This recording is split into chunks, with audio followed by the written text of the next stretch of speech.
नमस्कार welcome to PP news Odia channel. PP news Odia channel को आपको स्वागत। आज बड़ खबर, आज प्रथम खबर। ओडिशा मुख्यमंत्री मोहन चरण माझी बुधवार राज्य विधानसभा घोषणा कर स्कूल एवं गणशिक्षा विभाग एवं उच्च शिक्षा विभाग अधीन सरकारी अनुदान प्राप्त एवं ब्लॉक ग्रांट अण सरकारी अनुदान प्राप्त शिक्षानुष्ठान गुड़िक कार्यरत शिक्षक प्रोफेसर एवं अणशिक्षक कर्मचारी विभिन्न दीर्घ दिनर दाबी जांच करने सरकार एक उच्च क्षमतासंपन्न कमिटी गठन करने को निष्पत्ति नहीं। परवर्ती खबर, ओडिशा पुलिस बेआईन गंजेई चाष विरुद्ध में राज्यव्यापी अभियान आरंभ करी हजार हजार एकर जमी नष्ट करिछि एवं चालाणकारी विरुद्ध में शह शह मामला रुजु करिछि। एही अभियानर लक्ष्य युवपीढ़ी को सुरक्षा देवा एवं साधारण सुरक्षा को सुदृढ़ करने। पुलिस महानिर्देशक जोगेश बहादुर खुरानिया अल्प समय मध्य हजार हजार एकर जमी नष्ट करने एक बड़ सफलता बोली वर्णना करिसेंती। से निश्चित करिसेंती जे एही अभियान मार्च 2026 पर्यंत जारी रहिबो। परवर्ती खबर, ओडिशार ई-केवाईसी अभियान में 33,128 अयोग्य राशन कार्ड बातिल कर ओडिशा सरकार घोषणा करिसेंती जे ई-केवाईसी प्रक्रिया डिसेम्बर 31 पर्यंत जारी रहिबो। खाद्य जोगाण एवं खाउटी कल्याण मंत्री कृष्णचंद्र पात्र विधानसभा रे एक लिखित उत्तर में सूचना देइछंती। मंत्री गुरुत्व आरोप करी कहिथिले जे एही पदक्षेपर लक्ष्य नकली एवं अयोग्य हिताधिकारी माननकु बाहर करिबा एवं प्रकृत कार्डधारी माननकु सेमानंकर अधिकार पाइबाकु निश्चित करिबा। परवर्ती खबर, फेब्रुआरी 18 तारिख रु ओडिशा CHSC +2 परीक्षा।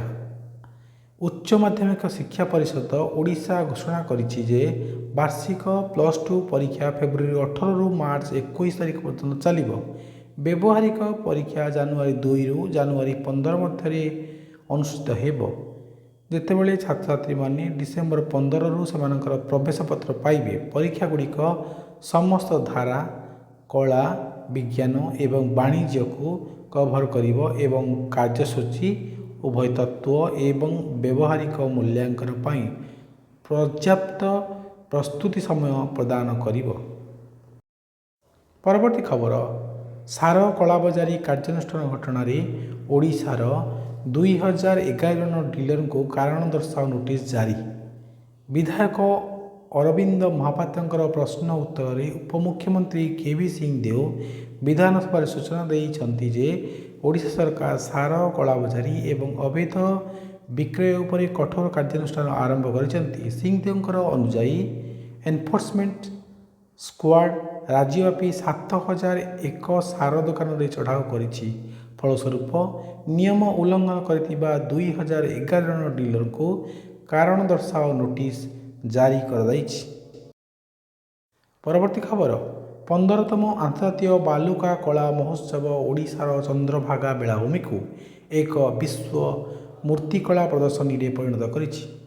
ओडिशार कोणार्कर प्रतीकात्मक सूर्य मंदिर निकट चंद्रभागा बेलाभूमि रे 15तम अंतर्राष्ट्रीय बालुका कला महोत्सव द्वितीय दिन में प्रवेश करने सहित दर्शकों को आकर्षित करुछि। एही महोत्सव एक प्रमुख सांस्कृतिक आकर्षण पलटिछि। बालुका कूल सृष्टि होइतिबा कला चमत्कार देखिया लोकंकर भीड़ होइछि। एही वर्ष प्रतिभावान भारतीय कलाकार मानक सहित Spain, Canada, Japan, Russia, Portugal एवं श्रीलंकार अंतर्जातीय मूर्तिकार समेत 140 जन कलाकार अंशग्रहण करिसेंती। सेमानंकर मिलित कार्य महोत्सव को एक प्रकृत विश्वस्तरीय परिचय देछि। परवर्ती खबर, खरीफ धान संग्रह पाई ओडिशा रे 19.76 लाख चाषी पंजीकृत। चलित खरीफ ऋतु में ओडिशा रे धान संग्रह पाई 19.67 लाख चाषी पंजीकृत होइछंती, जहाँ गत वर्षर 17.50 लाख पंजीकरण तुलन में एक उल्लेखनीय वृद्धि। मंत्री प्रकाश करिसेंती जे बरगड़, बलांगीर, कलाहांडी, नुआपड़ा एवं संबलपुर 5टी जिलूर 2.94 ଲକ୍ଷ ଚାଷୀ ପୂର୍ବରୁ କ୍ରୟ ଟୋକନ ପାଇସାରିଛନ୍ତି। ସେ ଆଶ୍ୱାସନା ଦେଇଛନ୍ତି ଯେ ଅନ୍ୟ ଅଞ୍ଚଳରେ ଟୋକନ ବଣ୍ଟନ ଖୁବ୍ ଶୀଘ୍ର ଆରମ୍ଭ ହେବ। ପରବର୍ତ୍ତୀ ଖବର, ଓଡ଼ିଶାରେ 58ଟି ନୂତନ ଶୀତଳ ଭଣ୍ଡାର ପାଇଁ 252 କୋଟି ଟଙ୍କା ବ୍ୟୟବରାଦ। ପୂର୍ତ୍ତମନ୍ତ୍ରୀ ପୃଥ୍ୱୀରାଜ ହରିଚନ୍ଦନ ବିଧାନସଭାରେ ଦେଇଥିବା ଏକ ବିବୃତ୍ତି ଅନୁଯାୟୀ ଓଡ଼ିଶାରେ ବର୍ତ୍ତମାନ 35ଟି ଶୀତଳ ଭଣ୍ଡାର ଚାଲିଛି। ଉପବିଭାଗ ସ୍ତରରେ ସରକାର 252 କୋଟି ଟଙ୍କା ବ୍ୟୟବରାଦ ସହିତ 58ଟି ଶୀତଳ ଭଣ୍ଡାର ନିର୍ମାଣ କରିବାକୁ ଲକ୍ଷ୍ୟ ରଖିଛନ୍ତି। ଏହି ପଦକ୍ଷେପର ଲକ୍ଷ୍ୟ ହେଉଛି ଚାଷୀ ଏବଂ ବ୍ୟବସାୟୀଙ୍କର ପାଇଁ ସଂରକ୍ଷଣ ସୁବିଧା ଉନ୍ନତ କରିବା, ଉତ୍ତମ ବଜାର ପ୍ରବେଶ ଏବଂ ଅପଚୟ ହ୍ରାସ କରିବା। ପରବର୍ତ୍ତୀ ଖବର, ମୋବାଇଲ ଫୋନରେ ସଞ୍ଚାର ସାଥୀ ଆପ୍ ବାଧ୍ୟତାମୂଳକ ପ୍ରି-ଇନଷ୍ଟଲେସନ୍ ପ୍ରତ୍ୟାହାର କଲେ ସରକାର।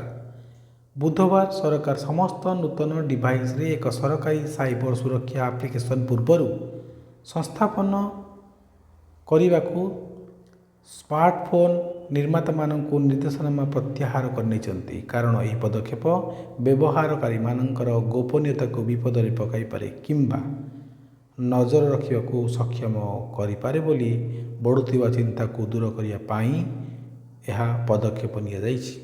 ସରକାର କହିଛନ୍ତି, ସଞ୍ଚାର ସାଥୀ ଆପ୍ କେବଳ ଚୋରି ହୋଇଥିବା ଫୋନ୍ ଟ୍ରାକ୍ ଏବଂ ବ୍ଲକ୍ କରିବାରେ ସାହାଯ୍ୟ କରେ ଏବଂ ସେଗୁଡ଼ିକୁ ଅପବ୍ୟବହାର ରୋକିବାକୁ ତଥାପି ସ୍ୱେଚ୍ଛାକୃତ ଡାଉନଲୋଡ୍ ପାଇଁ ଆପ୍ ଷ୍ଟୋରଗୁଡ଼ିକରେ ଉପଲବ୍ଧ ରହିବ। ପରବର୍ତ୍ତୀ ଖବର, ରାଷ୍ଟ୍ରପତି ମୁର୍ମୁ ଭିନ୍ନକ୍ଷମ ବ୍ୟକ୍ତିଙ୍କର ସଶକ୍ତିକରଣ ପାଇଁ ଜାତୀୟ ପୁରସ୍କାର ପ୍ରଦାନ କଲେ। ଅନ୍ତର୍ଜାତୀୟ ଭିନ୍ନକ୍ଷମ ଦିବସ ଅବସରରେ ଭାରତର ରାଷ୍ଟ୍ରପତି ଦ୍ରୌପଦୀ ମୁର୍ମୁ ଆଜି ନୂଆଦିଲ୍ଲୀରେ ଭିନ୍ନକ୍ଷମ ବ୍ୟକ୍ତିମାନଙ୍କର ସଶକ୍ତିକରଣ ପାଇଁ ଜାତୀୟ ପୁରସ୍କାର 2025 ପ୍ରଦାନ କରିଛନ୍ତି। ଉତ୍ସବରେ ରାଷ୍ଟ୍ରପତି ଗୁରୁତ୍ୱ ଆରୋପ କରିଥିଲେ, ଦିବ୍ୟାଙ୍ଗଜନମାନେ ଦେଶର ବିକାଶ ଯାତ୍ରାରେ ସମାନତା ଏବଂ ପୂର୍ଣ୍ଣ ଅଂଶଗ୍ରହଣ ପାଇବାର ଯୋଗ୍ୟ। ସେ ଦୃଢ଼ୋକ୍ତି ପ୍ରକାଶ କରିଥିଲେ ଯେ ସେମାନଙ୍କର ଅନ୍ତର୍ଭୁକ୍ତି ଦାନ ନୁହେଁ ବରଂ ସମସ୍ତ ଅଂଶୀଦାରଙ୍କର କର୍ତ୍ତବ୍ୟ। ପରବର୍ତ୍ତୀ ଖବର, ପିଏମଓର ନାମ ପରିବର୍ତ୍ତନ ହେଲା ସେବା ତୀର୍ଥ। ସରକାରଙ୍କର 24 ଘଣ୍ଟିଆ ସେବା ପଦକ୍ଷେପରେ ରାଜଭବନଗୁଡ଼ିକ ଲୋକଭବନରେ ପରିଣତ ହେଲା। ପ୍ରଧାନମନ୍ତ୍ରୀଙ୍କର କାର୍ଯ୍ୟାଳୟ ବା ପିଏମଓକୁ ଆନୁଷ୍ଠାନିକ ଭାବରେ ସେବା ତୀର୍ଥ ନାମ ଦିଆଯାଇଛି, ଯାହା ସରକାରୀ ସେବା ଏବଂ 24 ଘଣ୍ଟା ଶାସନ ଉପରେ ସରକାରଙ୍କର ଗୁରୁତ୍ୱକୁ ପ୍ରତିଫଳିତ କରେ। ଏକ ସମ୍ପର୍କିତ ପଦକ୍ଷେପରେ ସେବା ଭାବନା ସହିତ ସରକାରୀ କାର୍ଯ୍ୟାନୁଷ୍ଠାନଗୁଡ଼ିକ ସମନ୍ୱିତ କରିବା ପାଇଁ ଏକ ବ୍ୟାପକ ପଦକ୍ଷେପର ଅଂଶ ଭାବରେ ସାରା ଭାରତରେ ରାଜଭବନ ଏବଂ ରାଜନିବାସକୁ ଯଥାକ୍ରମେ ଲୋକଭବନ ଏବଂ ଲୋକନିବାସ ବୋଲି କୁହାଯିବ। କେନ୍ଦ୍ର ଗୃହମନ୍ତ୍ରୀ ଅମିତ ଶାହା ଏହି ନାମକରଣକୁ ଭାରତର ବିକାଶ ଯାତ୍ରାରେ ଏକ ଗୁରୁତ୍ୱପୂର୍ଣ୍ଣ ମାଇଲଖୁଣ୍ଟ ଭାବରେ ବର୍ଣ୍ଣନା କରିଛନ୍ତି। ପରବର୍ତ୍ତୀ ଖବର, ତମାଖୁ ଉପରେ ଉତ୍ପାଦ ଶୁଳ୍କ ଆଦାୟ ପାଇଁ ଲୋକସଭା ବିଲ୍ ପାରିତ। ଲୋକସଭା କେନ୍ଦ୍ରୀୟ ଉତ୍ପାଦ ଶୁଳ୍କ ସଂଶୋଧନ ବିଲ୍ 2025 ପାସ୍ କରିଛି। ପ୍ରସ୍ତାବିତ ଆଇନର ଲକ୍ଷ୍ୟ ଥିଲା କେନ୍ଦ୍ରୀୟ ଉତ୍ପାଦ ଶୁଳ୍କ ଆଇନ 1944, ବିଶେଷ କରି ସିଗାରେଟ୍, ସିଗାର, ହୁକ୍କା ତମାଖୁ, ଚୋବାଇବା ତମାଖୁ, ଜର୍ଦା ଏବଂ ସୁରକ୍ଷିତ ତମାଖୁ ଭଳି ତମାଖୁ ଉତ୍ପାଦ ଉପରେ ଉତ୍ପାଦ ଶୁଳ୍କ ଏବଂ ସେସ୍ ବୃଦ୍ଧି କରିବା। ଶେଷ ହେବା ପରେ ଟିକସ ପ୍ରଭାବକୁ ସୁରକ୍ଷା ଦେବା ପାଇଁ ସରକାରଙ୍କୁ ତମାଖୁ ଏବଂ ତମାଖୁ ଉତ୍ପାଦ ଉପରେ କେନ୍ଦ୍ରୀୟ ଉତ୍ପାଦ ଶୁଳ୍କର ହାର ବୃଦ୍ଧି କରିବା ପାଇଁ ଆର୍ଥିକ ସ୍ଥାନ ଦେବା। ପରବର୍ତ୍ତୀ ଖବର, ଜାପାନର ଜେଏଫ୍ଇ ଷ୍ଟିଲ୍ ଜେଏସ୍ଡବ୍ଲ୍ୟୁ ଷ୍ଟିଲ୍ର ବିପିଏସ୍ଏଲ୍ ସହିତ ଜେଭିରେ 15,750 କୋଟି ଟଙ୍କା ନିବେଶ କରିବ।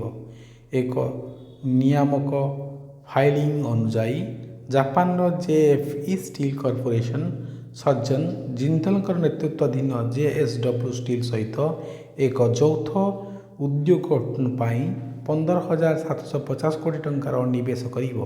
ଏହି ଯୁଗ୍ମ ଉଦ୍ୟୋଗରେ ଜେଏସ୍ଡବ୍ଲ୍ୟୁ ଷ୍ଟିଲ୍ର ଶାଖା ଭୂଷଣ ପାୱାର ଆଣ୍ଡ ଷ୍ଟିଲ୍ ଲିମିଟେଡ୍ର ଓଡ଼ିଶାରେ ଅବସ୍ଥିତ ସମନ୍ୱିତ ଇସ୍ପାତ କାରଖାନା ଅନ୍ତର୍ଭୁକ୍ତ ହେବ। ଭୂଷଣ ପାୱାର ଆଣ୍ଡ ଷ୍ଟିଲ୍ ଲିମିଟେଡ୍ର ଇସ୍ପାତ ବ୍ୟବସାୟ ଉପକ୍ରମକୁ ଏକ ସ୍ଲୋପ୍ ବିକ୍ରୟ ମାଧ୍ୟମରେ ଜେଏଫ୍ଇ ସହିତ 50 ଯୁଗ୍ମ ଉଦ୍ୟୋଗକୁ ସ୍ଥାନାନ୍ତର କରାଯିବ, ଯେଉଁଥିରେ 24,483 କୋଟି ଟଙ୍କା ନଗଦ ବିନିଯୋଗ କରାଯିବ ବୋଲି କୁହାଯାଇଛି। ପରବର୍ତ୍ତୀ ଖବର, ଓଡ଼ିଶାରେ ପ୍ରାୟ 7,000 କୋଟି ଟଙ୍କାର ବିଦ୍ୟୁତ୍ ବିଲ୍ ଅନାଦେୟ। ଉପମୁଖ୍ୟମନ୍ତ୍ରୀ କେଭି ସିଂ ଦେଓ ବୁଧବାର ବିଧାନସଭାରେ କହିଛନ୍ତି ଯେ ସାରା ଓଡ଼ିଶାରେ ଶିଳ୍ପ, ବାଣିଜ୍ୟିକ ଏବଂ ଘରୋଇ ଗ୍ରାହକଙ୍କ ଦ୍ୱାରା ମୋଟ 6,957.57 କୋଟି ଟଙ୍କାର ବକେୟା ବିଦ୍ୟୁତ୍ ଦେୟ ଅନାଦେୟ ରହିଛି। କଂଗ୍ରେସ ବିଧାୟକ ରାମଚନ୍ଦ୍ର କଦମଙ୍କର ଏକ ପ୍ରଶ୍ନ ଉତ୍ତରରେ ଶକ୍ତି ବିଭାଗ ଦାୟିତ୍ୱରେ ଥିବା ସିଂ ଦେଓ ଏହି ସୂଚନା ଦେଇଛନ୍ତି। ପରବର୍ତ୍ତୀ ଖବର, ରାଜପଥରେ ସୁରକ୍ଷା ସତର୍କତା ପ୍ରଣାଳୀ ଆରମ୍ଭ କରିବା ପାଇଁ ଏନ୍ଏଚ୍ଏଆଇ ରିଲାଏନ୍ସ ଜିଓ ସହିତ ସହଭାଗୀ। ଜାତୀୟ ରାଜପଥ ପ୍ରାଧିକରଣ ଜାତୀୟ ରାଜପଥ ନେଟୱାର୍କରେ ଏକ ଟେଲିକମ୍ ଆଧାରିତ ସୁରକ୍ଷା ସତର୍କତା ପ୍ରଣାଳୀ ନିୟୋଜିତ କରିବା ପାଇଁ ରିଲାଏନ୍ସ ଜିଓ ସହିତ ଏକ ବୁଝାମଣା ସ୍ୱାକ୍ଷର କରିଛି। ଜିଓର 4G ଏବଂ 5G ନେଟୱାର୍କ ବ୍ୟବହାର କରି ଯାତ୍ରୀମାନେ ଦୁର୍ଘଟଣା ପ୍ରବଣ ସ୍ଥାନ, ପଥଭ୍ରଷ୍ଟ ଗୋରୁ ଅଞ୍ଚଳ, କୁହୁଡ଼ି ପ୍ରଭାବିତ ଅଞ୍ଚଳ ଏବଂ ଜରୁରୀକାଳୀନ ଡାଇଭରସନ୍ ନିକଟକୁ ଯିବା ସମୟରେ ସେମାନଙ୍କର ମୋବାଇଲ ଫୋନରେ ଆଗୁଆ ସତର୍କତା ପାଇବେ। ଏହା ବ୍ୟତୀତ ଯାତ୍ରୀମାନେ ସେମାନଙ୍କର ପାଖରେ SMS, ହ୍ୱାଟ୍ସଆପ୍ ଏବଂ ଉଚ୍ଚ ପ୍ରାଥମିକତା କଲ୍ ମାଧ୍ୟମରେ ଏହି ସତର୍କତା ପହଞ୍ଚିବ। ଏହା ସହିତ ଏହି ବ୍ୟବସ୍ଥା ପର୍ଯ୍ୟାୟକ୍ରମେ ଏନ୍ଏଚ୍ଏଆଇ ଡିଜିଟାଲ ପ୍ଲାଟଫର୍ମ ସହିତ ସଂଯୁକ୍ତ ହେବ, ଯେଉଁଥିରେ ରାଜମାର୍ଗ ଯାତ୍ରା ମୋବାଇଲ ଆପ୍ ଏବଂ ଜରୁରୀକାଳୀନ ହେଲ୍ପଲାଇନ୍ ନମ୍ବର 1033 ଅନ୍ତର୍ଭୁକ୍ତ। ପରବର୍ତ୍ତୀ ଖବର, ପାଇପଲାଇନ୍ ମାଧ୍ୟମରେ ବିମାନ ଇନ୍ଧନ ଯୋଗାଣ ଉପରେ ଆଲୋଚନା କରିବାକୁ ନେପାଳ ଏବଂ ଭାରତ ପ୍ରସ୍ତୁତ। ନେପାଳର ଜଣେ ବରିଷ୍ଠ ଅଧିକାରୀ ବୁଧବାର ଦିନ କହିଛନ୍ତି ଯେ ନେପାଳକୁ ସୀମାପାର ପେଟ୍ରୋଲିୟମ ପାଇପଲାଇନ୍ ମାଧ୍ୟମରେ ବିମାନ ଇନ୍ଧନ ଯୋଗାଣ ପାଇଁ ଭାରତ ସହିତ ଆଲୋଚନା କରିବାକୁ ଯାଉଛି, କାରଣ ଦୁଇ ଦେଶର ଅଧିକାରୀମାନେ ଆସନ୍ତା ସପ୍ତାହରେ ନୂଆଦିଲ୍ଲୀରେ ସାକ୍ଷାତ କରିବାକୁ ଯାଉଛନ୍ତି। ମୋତିହାରୀ ଅମଲେଖଗଞ୍ଜ ସୀମାପାର ପେଟ୍ରୋଲିୟମ ପାଇପଲାଇନ୍ ସମାପ୍ତ ହେବା ପରେ ନେପାଳ ସେପ୍ଟେମ୍ବର 2019ରେ ପ୍ରଥମ ଥର ପାଇଁ ପାଇପଲାଇନ୍ ମାଧ୍ୟମରେ ଡିଜେଲ ପରିବହନ ଆରମ୍ଭ କରିଥିଲା। ଦେଶ 2025 ପ୍ରାରମ୍ଭରେ ପାଇପଲାଇନ୍ ମାଧ୍ୟମରେ ପେଟ୍ରୋଲ ଏବଂ କିରୋସିନି ଆମଦାନୀ ମଧ୍ୟ ଆରମ୍ଭ କରିଥିଲା। ପରବର୍ତ୍ତୀ ଖବର, ଭାରତ ୟୁଏଇ ଶ୍ରମିକ, ପର୍ଯ୍ୟଟକ ଏବଂ ବ୍ୟବସାୟ ପାଇଁ ଗତିଶୀଳତାକୁ ସହଜ କରିବେ। ଭାରତ ଏବଂ ୟୁଏଇ ଯାତ୍ରାକୁ ସୁଗମ କରିବା ପାଇଁ ଏବଂ ଆଇନଗତ ସହଯୋଗକୁ ଦୃଢ଼ କରିବା ପାଇଁ ପ୍ରମୁଖ ପଦକ୍ଷେପ ନେଉଛନ୍ତି, ଯାହା ସେମାନଙ୍କର ଦୃଢ଼ ଅଭିବୃଦ୍ଧି ରଣନୈତିକ ସହଭାଗିତାରେ ଏକ ନୂତନ ପର୍ଯ୍ୟାୟକୁ ଚିହ୍ନିତ କରୁଛି। ଉଭୟ ଦେଶ ସହଜ ଭିସା, ଦ୍ରୁତ ପ୍ରତ୍ୟର୍ପଣ ଏବଂ ସେମାନଙ୍କର ଆଇନଗତ ବ୍ୟବସ୍ଥା ମଧ୍ୟରେ ଘନିଷ୍ଠ ସମନ୍ୱୟ ଉପରେ ଧ୍ୟାନ ଦେଉଛନ୍ତି। ପରବର୍ତ୍ତୀ ଖବର, ୟୁକ୍ରେନ ରୁଷ ଯୁଦ୍ଧର ସମୀକ୍ଷା ପାଇଁ ନାଟୋ ବୈଦେଶିକ ମନ୍ତ୍ରୀମାନେ ବ୍ରସେଲ୍ସରେ ବୈଠକ କରିଛନ୍ତି।